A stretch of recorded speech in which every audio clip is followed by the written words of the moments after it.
Hello guys, আসসালামু আলাইকুম। কেমন আছেন সবাই? So after a long long time আমি আবারও ভয়েস ওভার দিয়ে ভিডিও বানাচ্ছি। জানি না ভিডিওটা কেমন লাগবে আপনাদের, বাট কাজের ফাঁকে চলে গেছিলাম কুসুম্বা মসজিদ, দেখতে পাচ্ছেন। আর এই কুসুম্বা মসজিদ যাওয়াটা মোটেও কোনো প্ল্যানিংয়ের মধ্যে ছিল না। কাজের ফাঁকে ভাবলাম যে ওইদিকে আছি, ঘুরে আসি, তো সেই কারণে যাওয়া।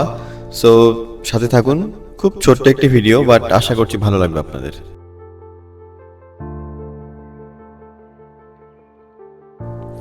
সো গাইস, এটা হচ্ছে আমরা কুসুম মসজিদের এলাকায় ঢুকে গেছি। এর পেছনে কিছু দোকানপাট আছে, সেটা আমি আপনাকে পরে কোনো ভিডিওতে দেখাবো, আমি কারণ ভিডিও করতে পারি নাই জাস্ট। আর এটা হচ্ছে কুসুম্বা দিঘি, যা অনেক বড়। পানি দেখতে পাচ্ছেন কতটা স্বচ্ছ।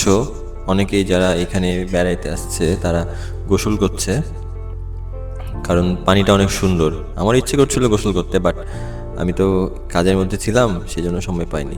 সো এটা অনেক বড় লম্বা সিঁড়ি দিঘিতে নামার জন্য, এখান থেকে উঠছি।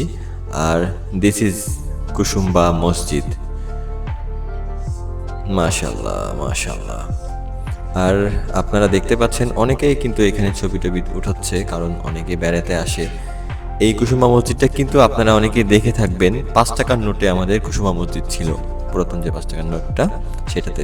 কুসুমা মসজিদ মূলত 1559 সালে গিয়াসউদ্দিন শাহের আমলে, যা সুর বংশের শেষের দিকে সোলাইমান নামক এক ব্যক্তি নির্মাণ করেন। এখানে তেমন কোনো আধ্যাত্মিক বিষয় নেই, কিছু কারুকার্য রয়েছে। আর এই যে ধূসর এবং কালো পাথরের তৈরি, এটাই তার সৌন্দর্য, এটাই তার রহস্য। এবং ভেতরে মেহরাব রয়েছে, যেটা উঁচু পাথর বা বাদশাহ কি তাকাত নামে পরিচিত। তো ভেতরে দেখার জন্য আমি ভেতরে ঢুকেছিলাম, ভাবলাম জোহরের নামাজটা পড়া হয়েছিল না, নামাজটা পড়ে নেই, সে কারণে ভেতরে যাওয়া। এবং যাওয়ার পরে দেখেন ভেতরে কতটা সৌন্দর্য আমি দেখাচ্ছি। এই দেখেন, এই মেহরাবের কথাই বলছিলাম। এগুলো মূলত কী কারণে করা হয়েছে, ওপরের জায়গাটা আমি ডিটেলসে কোনো ভিডিও বানাইলে আপনাদেরকে আমি এটা দেখিয়ে দিব।